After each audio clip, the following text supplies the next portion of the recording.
सतगुरु गुण लिखा न जाए। राम राम राम राम। आप सभी के अंदर विराजमान परमात्मा के पावन चरणों में प्रणाम। राम राम राम राम। अनंत श्री सतगुरु सुखराम जी महाराज की अंजवाणी हर जस पदराग जे जे बनती एक आरंभ हो रहा है। महाराज फरमा रहे गुरु जी कारज किस विधि कीजे, ओ गुरु जी कारज किस विधि कीजे। जहाँ जाऊं जहाँ सहजन काई, नाम किसी विध लीजे। जहाँ जाऊं जहाँ सहजन काई, नाम किसी विध लीजे। वो गुरु जी कारज किस विध कीजे, वो गुरु जी कारज किस विध कीजे। ग्रह जे बांध उधम में ठाणु, तो चिंता बहु उठे। ग्रह जे बांध उधम में ठाणु, तो चिंता बहु उठे। त्यागी हो ये मांगने जाऊं, तो मंशा मारी लूटे। त्यागी हो ये मांगने जाऊं, तो मंशा मारी लूटे। वो गुरु जी कारज किस विधि कीजे, वो गुरु जी कारज किस विधि कीजे। वन में जाए बैठरू स्वामी, तो मुझे खुद्या सतावे। वन में जाए बैठ रहूं स्वामी, तो मुझे खुद्या सतावे। कंद मूल जो खिण खिण खाऊं, तो मन धीर न आवे। कंद मूल जो खिण खिण खाऊं, तो मन धीर न आवे। वो गुरु जी कारज किस विधि कीजे, कारज किस विधि कीजे। मन को घेर ताव दूं भारी, तो तन सहे नहीं कोई। मन को घेर ताव दूं भारी, तो तन सहे नहीं कोई। लल फल की हर माने नाही, और न सूझे है मोही। लल फल की हरि माने नाही, और न सूझे है मोही। वो गुरु जी कारज किस विधि कीजे, वो गुरु जी कारज किस विधि कीजे। पांचा माय जाय सो बेसों, तो मन जोड़े चलावे। पांचा माय जाय जो बेसों, तो मन जोड़े चलावे। कह सुखे राम अकेला बैठा, निंद्रा आलस आवे। कह सुखे राम अकेला बैठा, निंद्रा आलस आवे। वो गुरु जी कारज किस विधि कीजे, वो गुरु जी कारज किस विधि कीजे। जहाँ जाऊं जहाँ सहजन काई, नाम किसी विधि लीजिए, जहाँ जाऊं जहाँ सहजन काई। नाम किसी विधि लीजिए वो गुरु जी, कारज किस विधि कीजिए वो गुरु जी, कारज किस विधि कीजिए। शिष्य गुरु जी से प्रार्थना कर रहा है, पूछ रहा है कि हे गुरु जी, मैं अपनी आत्मा के कल्याण का कार्य किस प्रकार से करूं? क्या विधि है, क्या तरीका है, क्या भेद है जिससे मैं अपनी आत्मा का कल्याण कर पाऊं और मैं इसी शरीर से, इसी जन्म से इस कार्य को करना चाहता। ऐसी ये शिष्य की अरदास है सदगुरु के सामने। शिष्य का अपना अपना जो सारा बात है, दुख है, वो सब शिष्य बयान सदगुरु के सामने।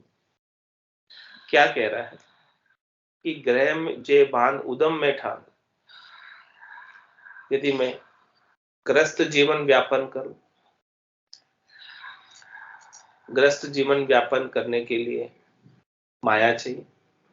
बिना माया के ग्रस्त का सुख ले नहीं पाएंगे। और आप ग्रस्त में हैं तो आपको कोई लाकर देगा नहीं। क्यों देगा? क्योंकि आप ग्रस्त में हैं, आप अपना कार्य करो, हाँ, कमा खाओ, कमाओ और खाओ। ग्रस्त में तो यही नियम है। तो महाराज कह रहे हैं कि मैं ग्रस्त में रहूं तो ग्रस्त को चलाने के लिए मुझे कुछ ना कुछ उद्यम, यानी कुछ ना कुछ धंधा, कुछ ना कुछ कार्य, कुछ ना कुछ उपक्रम करना पड़ेगा। बिना किए ग्रस्त चलने वाला नहीं। ये ग्रस्त जीवन की मर्यादा है। इसी प्रकार से ग्रस्त जीवन में रहा जा सकता है कि कुछ न कुछ करोगे तो उससे धन की प्राप्ति होगी, और जो धन मिलेगा उससे आपका ग्रस्त जीवन सुचारू रूप से चल पाएगा और ग्रस्त का सुख आप ले पाओगे। उसके बिना तो ग्रस्त का सुख भी नहीं ले पाओगे। तो महाराज कह रहे हैं, शिष्य कह रहा है महाराज से, सदगुरु से, कि जहां जाऊं जहां सहज न खाए। मैं कहीं कोई धंधा भी करने जाऊं तो ये भी तो आसान काम नहीं। नौकरी भी करने जाओ तो आसान काम तो नहीं है। कहीं भी जाओ तो सब जगह मुश्किल ही है। काम तो कहीं भी कोई सहज में आपको ऐसे कोई पैसा नहीं देगा। ग्राहक के पास भी जाओगे तो उसके साथ भी अनेक प्रकार के व्यवहार करने पड़ेंगे, ऊपर नीचे की बातें करनी पड़ेगी, तब जाके ग्राहक पटेगा। हाँ, और नौकरी करोगे तो भी अनेक प्रकार के कार्य करने पड़ेंगे, तब बॉस खुश होगा, नहीं तो कहाँ होगा। तो कह रहे जहां जाऊं जहां सहज न काई। कोई भी काम आसान नहीं। कुछ भी काम करो तो सब कामों में मुश्किलें आती। अब उन मुश्किलों के बीच मुझे राम जी के नाम का सुमरन करना, वो कैसे करें? क्योंकि इस आत्मा का कार्य तो नाम के सुमरन से होगा। जब तक ये आत्मा राम जी के नाम का सुमरन नहीं करेगी तब तक इसका कार्य कैसे होगा, कल्याण कैसे होगा? ये बात सदगुरु बता रहे। पूरा गुरु मिलिया साची सूझ पाई, रटो राम नामा आछी बिरिया। राम जी के नाम के सुमरन से ही आपका कार्य सफल होने वाला है, सिद्ध होने वाला है, ये जीवन सार्थक होने वाला है। लेकिन इस ग्रस्त जीवन को चलाने के लिए मुझे समय संसार के कार्यों में भी लगाना पड़ता है। तो कह रहे ग्रह जे बांध उदम में ठाणो तो चिंता बो उठे। फिर मुझे चिंता उठती है कि ये काम करना है, ये काम करना है, इसको ये जवाब देना है, इसको वो करना है, कितने प्रकार की चिंताएं उठती है, वो फिर नाम के सुमरण में बाधा बनती है। नाम सुमरण का आनंद लेने से वंचित करती है वो चिंताएं, मुझे उठती है। तो बताओ, अब मैं गुरुजी से पूछ रहे हैं कि भाई ये गृहस्थ का कार्य भी करते हुए, धंधे का कार्य भी करते हुए, सबको जवाब देते हुए, अब धंधे की चिंता तो रात दिन लगी रहती है। अब हम कैसे नाम का सुमरण करें, किस प्रकार से हमारा चित्त राम जी में बसे। हमारा चित्त तो पैसे में बस जाता, धंधा करते हैं, हमारा ध्यान तो 24 घंटे ग्राहकों में रहता है, हमारा ध्यान तो धंधे को आगे से आगे बढ़ाने में रहता है। तो बोलो अब कैसे हम जो है नाम सुमरण कर पाए, इसको करते करते। ये प्रश्न है शिष्य का सदगुरु से। और दूसरा प्रश्न किया कि चलो ठीक है, यदि आप कहते हैं कि इसमें बहुत चिंताएं, बहुत दुख है, बहुत तकलीफ है, छोड़ दो घर को, घर को छोड़ के बाबा जी बन जाओ। तो बोले घर को छोड़ के बाबा जी भी बन जाओ तो देखो वहां भी तकलीफ है, वहां भी दुख है, वो काम भी आसान नहीं बाबा जी का। क्या कह रहे हैं, त्यागी होए मांगने जाऊं तो मंशा मारी लूटे। मैं त्यागी होकर, त्यागी हो जाऊंगा, नहीं त्याग यानी शरीर से संसार का त्याग कर दूं, गर्भस्थी का त्याग कर दूं, धंधे का त्याग कर दूं, ये सारी जो वहां चिंताएं थी वो सब छोड़ दूं कि भाई मुझे अब धंधा करना ही नहीं, माया से मुझे कोई सरोकार रखना ही नहीं। इस प्रकार से मैं त्यागी बैरागी सन्यासी हो जाऊं और निकल जाऊं। क्या होगा, कह रहे मंशा मारी लूटे। मंशा क्या है, मन की इच्छा। अब जो कुछ भी आपको खाने को मिलेगा, जो कुछ भी आपको पहनने को मिलेगा, जो कुछ भी आपको ओढ़ने को मिलेगा, जो कुछ भी आपको रहने को मिलेगा, वो आपकी मन की इच्छा के माफिक नहीं मिलेगा। आप जब ग्रस्त में थे तो आप अपनी मन की इच्छा के माफिक खा सकते थे, पी सकते थे, रह सकते थे, पहन सकते थे, ओढ़ सकते थे, जैसा जैसा आपको सूट करे वो सब चीजें आप ग्रस्त में कर सकते थे। ये लाभ ग्रस्त में था, लेकिन ग्रस्त छोड़कर सन्यासी हो गए तो अब आपकी मन की इच्छा का कोई मतलब नहीं रहेगा। जैसा मिलेगा वैसा खाना पड़ेगा, रूखा सूखा जो भी मिलेगा, जो भी आएगा पात्र में वो सब लेना पड़ेगा। और दूसरा आपका जो स्वाभिमान है वो भी गिला, क्योंकि मांगना पड़ेगा, मांग कर खाना पड़ेगा। एक तो कमा कर खा रहे हो, दूसरा मांग के खा, स्वाभिमान तो जाएगा और ये मन की इच्छा के माफिक कुछ कार्य नहीं। तो महाराज कह रहे हैं, शिष्य कह रहा है कि देखो ये मेरी मन की इच्छा वहां भी प्रबल रहती है, क्योंकि मैंने जो त्याग किया है वो शरीर से किया, संसार का किया, लेकिन मन से त्याग नहीं हुआ। तो वो मन से त्याग नहीं होने की वजह से मन की इच्छा मुझे वहां भी सताती।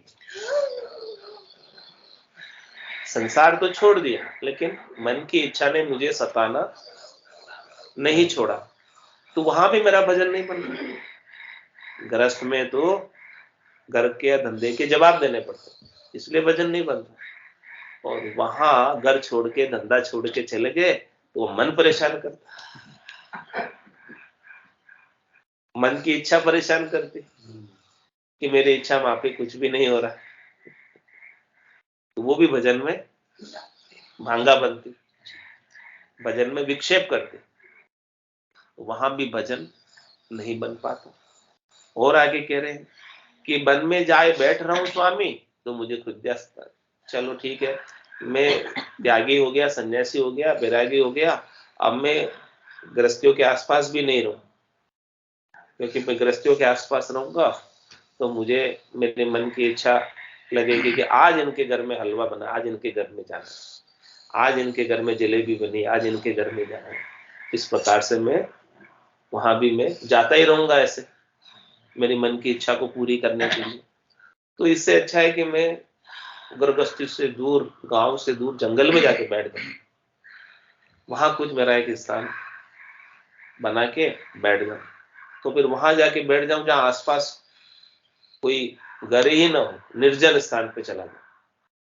तो फिर वहां मेरी मन की इच्छा का कोई मतलब भी नहीं रहेगा, क्योंकि यहाँ है ही नहीं कोई, किससे मांग के लाऊं, क्या खाऊं, क्यों करूं, कुछ भी काम आएगी नहीं। तो वन में जाए बैठ रहा हूं स्वामी, तो मुझे खुद गया सता है। अब फिर मुझे वहां भूख लगेगी तो मैं क्या करूंगा? भूख तो लगेगी, शरीर का धर्म है भूख लगना, समय होते ही भूख लगती है ना। सुबह 10-11 बजते ही भूख लगती है, शाम को 6-7 बजते ही भूख लगती है, वो शरीर का धर्म है, वो लगेगी। अब फिर मुझे भूख लगेगी तो मैं क्या करूंगा? जंगल में क्या मिलेगा? कंदमूल जो खिन खिन खाऊं तो मन धीरे ना। वहां पर तो कंदमूल ही मिलेंगे खाने पीने के। जंगल जंगल के अंदर और क्या मिलेगा? हाँ, तो शिष्य कह रहे हैं कि यदि मैं वहां जाकर ये कंदमूल का सेवन करूं तो ये मेरी भूख मिटेगी। शरीर की तो मिट जाए कंदमूल से, लेकिन मन की नहीं मिटे। मन को तो स्वाद की आसक्ति लगी हुई है, मन को तो स्वाद ही चाहिए। तो मन को कंदमूल खाने से धीरज नहीं आता, उसको तो रोटी चाहिए, सब्जी चाहिए और सब चीजें चाहिए, मिठाई चाहिए, हाँ सब चीजें चाहिए, दूध चाहिए, सब चाहिए उसको। वो सब चीजें वहां कहाँ मिलेगी मुझे? कुछ भी मिलने वाली नहीं है वहां तो वहां मेरे मन को धीरज नहीं आएगा तो मन तो शांत हुआ नहीं। मन तो इन खाने के ख्वाब ही देखता रहेगा, उन्हीं में भटकता रहेगा। तो फिर वहां भी मेरा भजन कैसे बनेगा? मेरा चित्त भगवान में, परमात्मा में कैसे लगेगा? स्वादों में ही लगा रहेगा, इधर उधर की बातें ही सोचता रहेगा। कि मैं ऐसा सोचेगा कि मैं फालतू ही गृहस्थी को छोड़कर दूर आ गया, अब यहाँ तो मेरे को भूख प्यास भी मेरी शांत नहीं हो रही, क्या करूं? ऐसी बात सोचने में ही समय मेरा बीतेगा। तो बताओ किस प्रकार से भजन बनेगा? अब चलो इतना हो गया। अब यदि मैं मन को घेर ताव दो भारी, चलो ठीक है, अब मन नहीं मान रहा है, मन को धीरज नहीं आ रही है, तो मैं ज्ञान के माध्यम से इस मन को घेरूं। चलो, वे सदगुरु ने बताया कि आप मन की बात को मानो ही मत, मन तो ऐसा ही है, ये तो प्रकृति का है, ये तो शब्द रूप रस गंध स्पर्श का ही सेवन करता है और इसे यही चाहिए। चलो मैं इस बात को भी चलो मान लेता हूं, ज्ञान में जो बात बताई है। तो अब मैं मन को कहता हूं कि भाई देख, यहाँ कुछ मिलने वाला नहीं है, तू जो है उसमें अपना गुजारा कर। इस प्रकार से मन को घेर ताव दो भारी। भाई वहां तो कष्ट ही है ना, वन के अंदर तो सर्दी गर्मी बरसात सब प्रकार का कष्ट है, कौन सा सुख है वहां? गर्मी में भयंकर लू चलेगी तो वहां उसमें भी रहना पड़ेगा, सर्दी में भयंकर ठंड पड़ेगी उसमें भी रहना पड़ेगा, बारिश में भयंकर बारिश होगी उसमें भी रहना पड़ेगा। तो अब कह रहे हैं कि यदि मैं मन को मना लो, चलो कैसे न कैसे करके ज्ञान के माध्यम से, कि भाई ये सब चीजें नश्वर है, ये सब चीजें किसी काम की नहीं है, ये सब चीजें नहीं हो तो भी कोई बात नहीं, चलेगा, ऐसे ज्ञान से मैं इस मन को समझा दूं। चलो समझा दूंगा और मेरा मन भी थोड़ा सा समझदार हो गया तो मान जाएगा। तो फिर क्या होगा आगे? कि मन को घेर ताव दो भारी। भाई नहीं जाने दूंगा तो ताव से इसे रोक लूंगा, जबरदस्ती करके मन के साथ फटकारूंगा, लताड़ूंगा और रोक दूंगा। तो फिर क्या होगा? तो तन सहे न कोई। अब मेरा तन जो है फिर साथ नहीं देता, तन में सत्व की कमी है, हाँ, शक्ति नहीं है, तन में इतना सत्व नहीं है कि ये सब चीजें सहन कर पाए। सर्दी, गर्मी, बरसात, भूख, प्यास, ये सब चीजें सहन करने की तन में ही क्षमता नहीं है, तन में ही सत्व नहीं है, तन में ही ताकत नहीं है, शक्ति नहीं है कि इन सब चीजों को वो तन सहन कर सके। तो फिर भारी ठंड पड़ी तो फिर मेरे को जुकाम हो जाएगा, बुखार आ जाएगी। हाँ, भारी गर्मी पड़ी तो लू लग जाएगी, भारी बरसात हुआ तो और कुछ ना कुछ मौसमी प्रकोप हो जाएगा। तो ये तन ये सब चीजें सहन कर ही नहीं पाएगा। अब जब तन ही बीमार हो गया, अब बोलो भजन कैसे करूं? हाँ गुरुजी बताओ। शिष्य पूछ रहा है गुरु कि भाई कैसे मैं भजन करूं? इस प्रकार से तन की स्थिति हो गई, तन साथ ही नहीं देगा भोजन प्रसाद के अभाव में।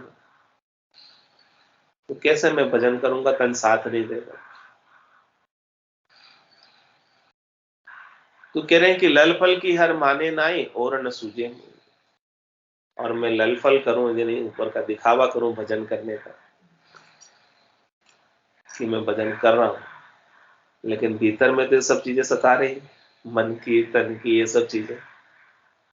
ऊपर ऊपर से मैं भजन करने का दिखावा भी कर लूं कि हाँ ठीक है भजन कर रहा हूं, लेकिन चित्त में क्या हो रहा है, मन में क्या हो रहा है, बुद्धि में क्या हो रहा है, ये सब चीजें भीतर में तो अलग अलग चल रही है। तो ये क्या हो गया? दिखावा हो गया भजन करने का। भजन तो नहीं बन रहा, भीतर में तो चाहना दूसरी लगी हुई है और ऊपर ऊपर से भजन कर रहे। तो क्या करें कि लल फल की हर, ये सब करके भी मैं लल फल कर लूं, दिखावा भी कर लूं कि मैं हाँ कर रहा हूँ, या वहां पे भी आंख मूंद के बैठ जाऊं, हाँ समाधि में लगा के, लेकिन भीतर में तो समाधि दूसरी ही लग रही, भीतर में तो चाहना दूसरी ही लग रही है। तो वो बात तो हरि को तो पता है, क्योंकि हरि तो अंतर्यामी है। आपकी भीतर की हर हर हर बात को, एक एक बात को वो तो जानते हैं कि इसके भीतर में क्या चल रहा है। हरि को कहने की थोड़ी आवश्यकता है, क्योंकि अंतर्यामी हरि, भीतर की बात जानने वाले। तो वो जानने वाले हरि भजन में उनका दिखावे के लिए ऊपर से नाम सुमरन कर रहा हूं, और भीतर में दूसरी चाहना है, तो हरि को तो पता है। तो ललफल की हर माने नाई और न सूझे। अब वो हरि तो ऐसे भजन को स्वीकार नहीं करेंगे, ऐसी भक्ति को आरे नहीं करेंगे, मानेंगे नहीं, क्योंकि ये तो दिखावे की भक्ति है, ललफल की हो गई, प्रगाढ़ता से नहीं। और महाराज कह रहे, और शिष्य कह रहा है कि और क्या क्या मैं नहीं करूं इसके लिए। कह रहे कि पांचा पांचा माई जाए जो बेसू, तो मन की स्थिति कैसी है? यदि आसपास 4-5 जने मिल जाए, मिलने वाले, उनके साथ जाकर बैठ जाओ, तो वहां मन किस में लगेगा? उनसे आपस में बातें करते, तेरे क्या हुआ, उसके क्या हुआ, ऐसी बातें करेगा। वो यूं की दो, वो यूं की दो, तू कई की दो थारो, बाता में हाथा कर खोयो, मूंगो मिलन तो। इस प्रकार से 5 जने कहीं मिल जाएंगे, उनके साथ यदि मैं बैठ जाऊंगा तो ये मन जोड़ चलाने में लगेगा। जोड़ चलाना यानी बातें करने, भजन नहीं करेगा। 5 जने मिल जाएंगे तो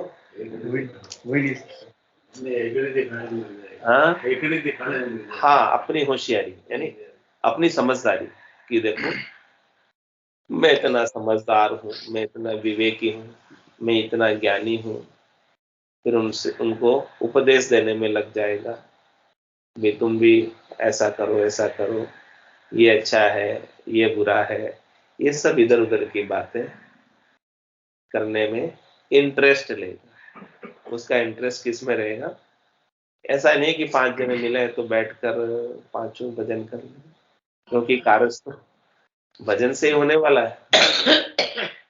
हाँ, नाम लेने से ही कार्य होने वाला है। कार्य होने वाला नहीं। तो 5 जने बैठकर भजन करे तो भजन का प्रभाव 5 गुना हो जाता है, लेकिन करे तो लाभ उसका 5 गुना हो जाता है। जितने जने बैठेंगे उतना मल्टीपल भजन का प्रभाव होता है, उतना अधिक लाभ सबको मिलता है एक साथ बैठ के करें। लेकिन जैसे ही एक साथ बैठेंगे तो इधर उधर की बातें आरंभ हो गई तो फिर वो भजन भी वहां भी छूट गए, नहीं हुआ। तो ये मन जोड़ चलाने में, बातें करने में इंटरेस्ट लेता है, भजन करने में इसका इंटरेस्ट नहीं। और क्या कह रहे हैं महाराज, कह सुखराम अकेला बैठा मेरा आलस।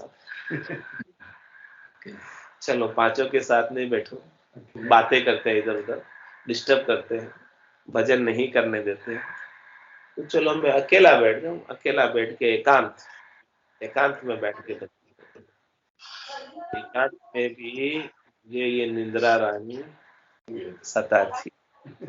जैसे एकांत में बैठा और नींद आना शुरू, तो वो फिर भजन के समाधि का आनंद तो नहीं मिलता है और नींद के सुख में लीन हो जाते हैं। और वहां पर अकेले बैठते ही आलस्य आने लगता है, प्रमाद हो जाता है। आलस्य और प्रमाद के अंदर समय बीत जाता है और भजन हो नहीं पाता। ये सारी बातें अलग अलग आ रही है। घर में रहूं तो ये दिक्कत, घर को छोड़ू तो ये दिक्कत, वन में जाऊं तो ये दिक्कत, पांचों के साथ बैठूं तो ये दिक्कत, अकेला रहूं तो ये दिक्कत। अब कुछ भी काम तो इसमें से सहज आसान लग नहीं रहा है। तो नाम का सुमरन कैसे करूं, और बिना नाम का सुमरन करे मेरी आत्मा का कल्याण होना नहीं। तो कोई तो कैसे करे, कैसे करे? ये सारी बातें तो आती है ना, प्रैक्टिकली सबको अनुभव में आती है।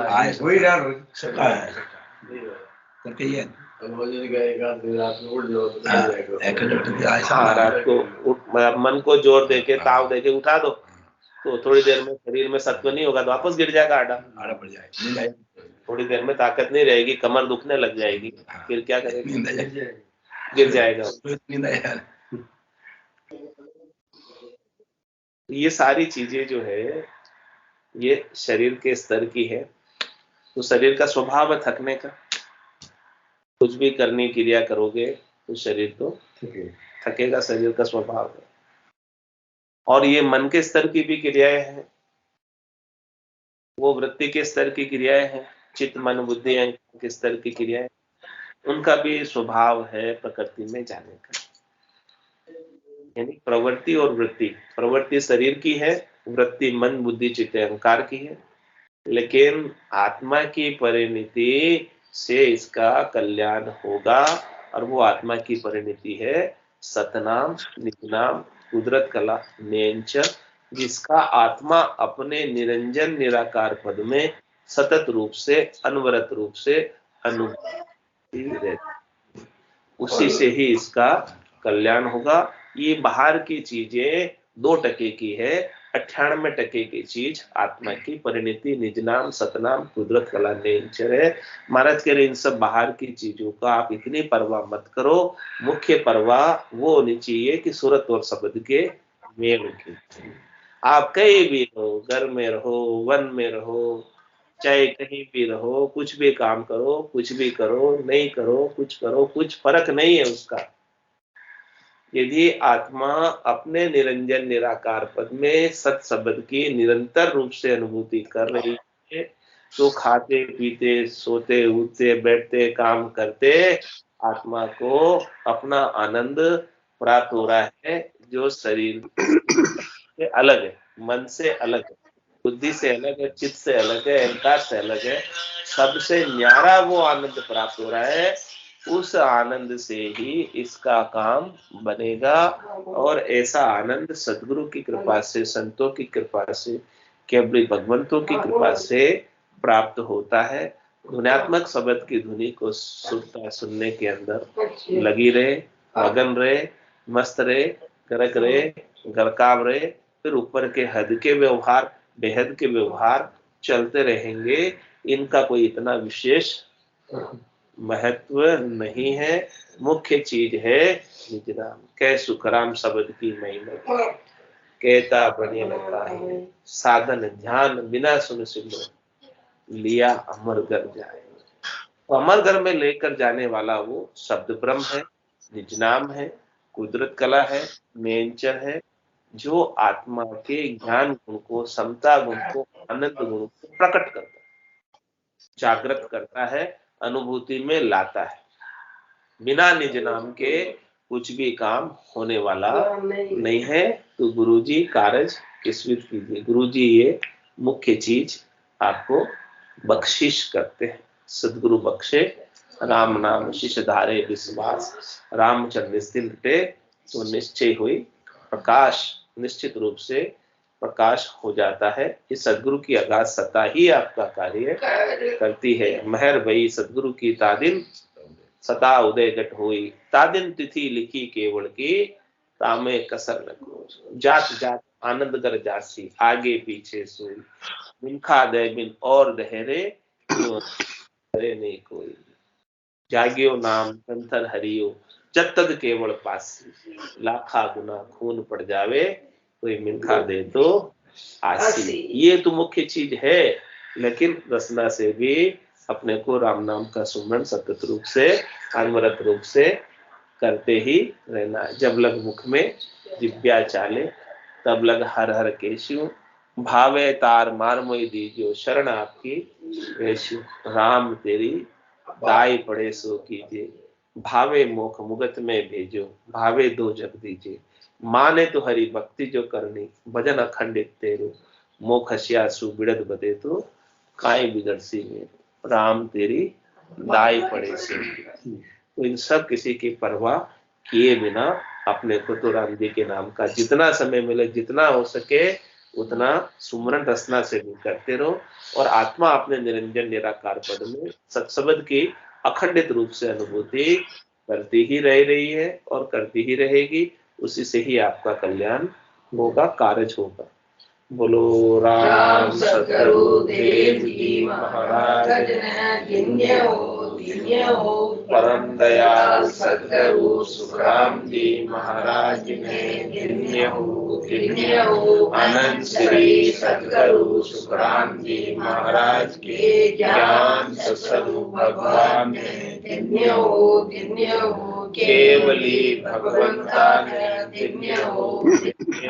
जीवा तारण जहाज में धन्य हो। मोक्ष के मालका ने धन्य हो। अनंत कोटि संतान ने धन्य हो। राम सदा में राम राम सा, राम राम सा, राम राम राम राम सा, राम राम सा, राम राम सा। सब संतान है, सत्संग ने राम राम राम।